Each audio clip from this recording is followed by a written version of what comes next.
Franklin Oloniju, Chairman, Coalition of Civil Society Organization, Ondo State, joins me to discuss this further. Thank you so much for your time, Franklin. For having me. All right, now, great. Now, the governor's medical leave has been frequent lately, and of course, the state is not settled. What are the potential risks and consequences of the governor's frequent medical leave for Ondo State's political and also social stability? Thank you. Yeah, well, I would basically say that the implication has always been that, particularly has been what we have witnessed in the past few months or weeks, where unelected officials, because it takes advantage of the governor's sickness to start misbehaving. We've had stories of how signatures have been forged, how money has been siphoned, and how governance has come to a standstill in the state. These are some of the implications for the governor's inability to transmit power when he was sick, And basically what has happened in the state is that a set of politicians did hijack the governor and did not allow him to be able to make decisions based on the fact that he was sick, and we're making those decisions on his behalf and, benefiting themselves as a result of the governor. So we're happy that the governor eventually, or through intervention, has been able to proceed on a deserved medical leave and also transmit power to his deputy, Honorable Aiyedatiwa. So those implications were there, but I think in the present situation, as of today, is that saneness is coming back into the system, and we can start to see some level of order in the way things have been in the past few months. Now, how can the state government mitigate this risk and also ensure continuity of governance during the governor's absence? Well, for us, it's an APC government. So they all know themselves. They all have been together. Like some were saying that maybe because of the political ambition of a lot of them in that party, governorship ambition, and that was why they were scheming. But, we were not so much bothered about the political aspect, because politicians will always be politicians. But we were just bothered about the constitutional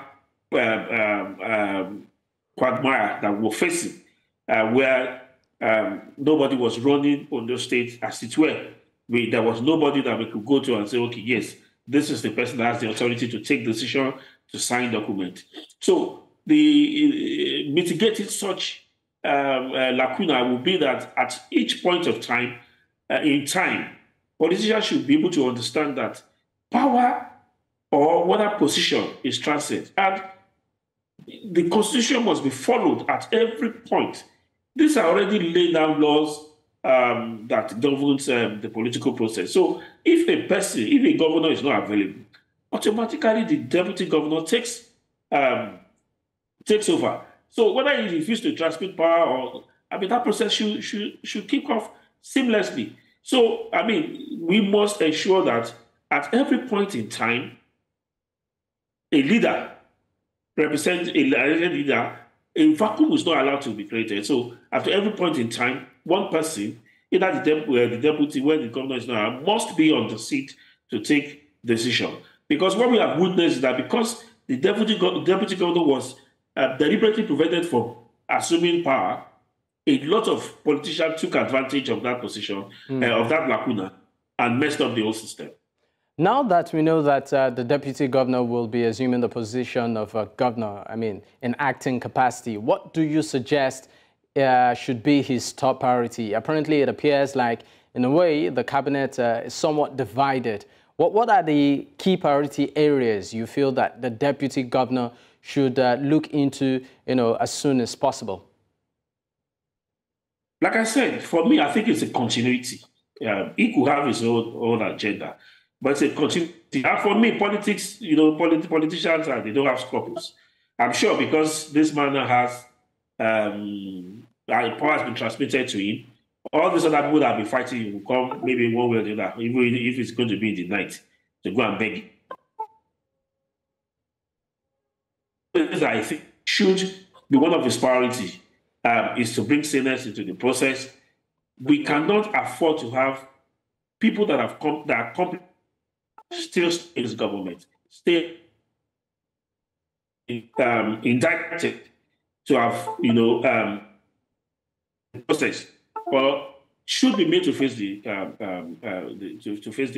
law. So people like the SSG that have been indicted as being the one that was taking documents to Akeredolu when Akeredolu had not signed document should be made to resign and prosecuted.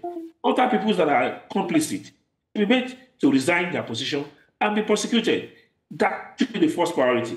That should be what will satisfy us as civil society in the state and as also citizens. Secondly, but don't you think that if the deputy governor starts off on that particular ground, it will further deepen the perceived divide within the cabinet? I mean, some will tell you that in a way, maybe it should do the contrary, maybe try to, reconcile and also heal some, what I call it, aggrieved members, within the party so as to move forward and ensure that, of course, there is smooth administration and governance in the state. It's the deputy governor, it's the acting governor. So, he has the power. Everybody will cater to him. But one of the things, so how do we, it's not that, you see, these people deliberately kept the governor in captive. They also deliberately forged signatures, as it were. They also deliberately moved money out. So we cannot allow it to just go because on the altar that we want to them to what healing are they? What healing? What healing? So we should just bury. We can't bury it. We can't bury it because Ondo State became a laughing stock for the past month. People were making jest of the state.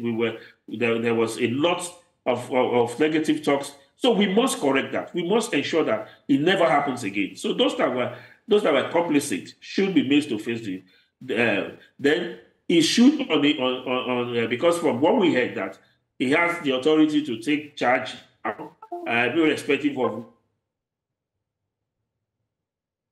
inhibition.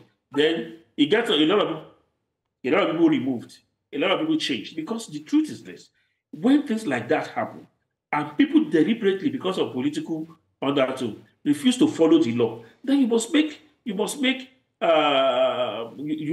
teach them a lesson. So that's my own view and the view of the civil society. Then secondly, it can go back to healing the people. It is the people that feel hurt. So he should speak to the people, articulate a process that will make the people feel connected to him.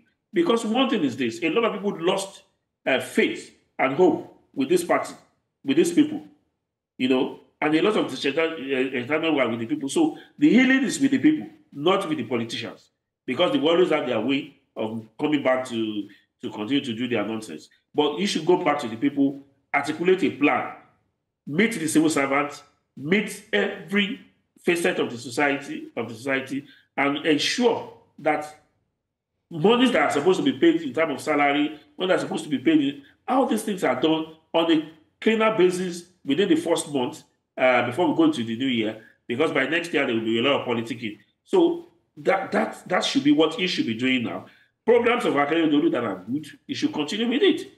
There's no basis for trying to disrupt anything. But first of all, he must make sure that things like that does not happen again. All right. Now, there are also speculations that the deputy governor, of course, who is in acting capacity right now as governor, also has political ambitions to run for the top job of the state. Do you see his ambition, should it, of course, be true, in any way rubbing off on his position as acting governor right now? Do you see some sort of play out in this? Yes, I think, the idea to prevent him from becoming acting governor is for him not to have advantage as the acting governor when the political process kickstarts.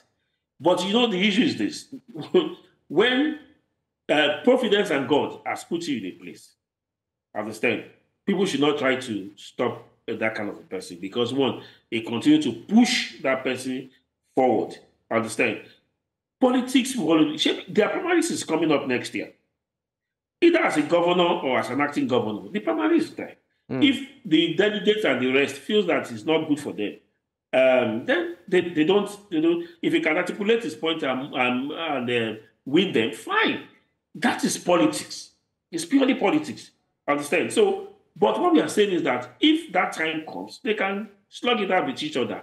But for now, because he has the right, as every other one of those agitators, to vibe. For example, we've had talks that even the SSG wants to go for the governor, the commissioners for finance. We still have gladiators that are not even in the party, like okay, and all of them are there that wants to become governor. So one ambition should not limit others' ambition and should not affect governance. When it comes to politics, he has the right to vie for the governorship. He has the right. In fact, he should be the one that has the first chance of refusal because he's the deputy governor. So you cannot limit him from participating in politics of his party. Understand? And so say because of that, you will not stop governance from the state. So I think there are two different distinct issues. Governance for the people, party politics should not mix. One should not stop each other. All right. Now, are there limitations to the powers of the acting governor? Well, for me, I don't think there is. You remember when Oshibajo was the acting president, he was able to take some decisions, and they are still binding on to this moment. So I don't think he has the authority now. He's the acting governor. There's no difference between an acting governor and a governor. It's only that a deputy cannot be a governor. Cannot be, you see? And so a deputy cannot sign. He cannot sign. Maybe they will just send him out to go and play great cabases and, no. But when you're an acting governor, you have the authority of the governor. So decisions that are taken by him is binding on the state. He has the power to fire, to hire, to do whatever he needs to do to keep the state running. And that's why he's acting governor. And so for me, there are no limitations. And that's basically why this problem has persisted for this long. Because people know that with him having that power of an acting governor, yes, the tendency for certain decisions that they feel might be them will be taken. And that's the reason for the resistance. But we so. All right. Now, before I let you go, I just want, what do you see happening in the coming weeks when it comes to the political landscape in Ondo State? Well, it's going to be a bit I won't say hot, but it's going to be a bit. There's going to be a lot of trouble waters for a lot of politicians because there's going to be alignments. There's going to be pitfalls for those that, so people are going to be aligning, not knowing whether the governor will come in before the decisions are taken after the primaries or will come into between. So there's going to be a lot of uncertainty. But one thing we know is that APC is just a party out of many parties. Understand? So if they like, they put their house in order. If they like, they scatter it. But what we know is that Ondo State citizens will decide in this election that's coming next year who will be their governor. Understand? So, and this time around, there's not going to be whether you are a ruling party or you're not a ruling party. We want to see who you are bringing in. We want to see the antecedent. We want to see the competency in people that are coming in. So, apart from, we can't limit everything to what is happening in the APC. It's not that because they are the ruling party, but what we know is that there are other parties that can, that if they are stronger, if they are more sensible, then Ondo State will decide. But for me, I think that in the APC, if they put their hearts together and be able to be focused, because they are the one that is ruling, probably they may be able to serve themselves better to the people. But that's just what I feel. This alignment, they should be able to align with the deputy governor or the acting governor now and move the party forward. Not doing that is at their own peril. All right, Franklin, thank you so much for your time. Thank you very much for having me.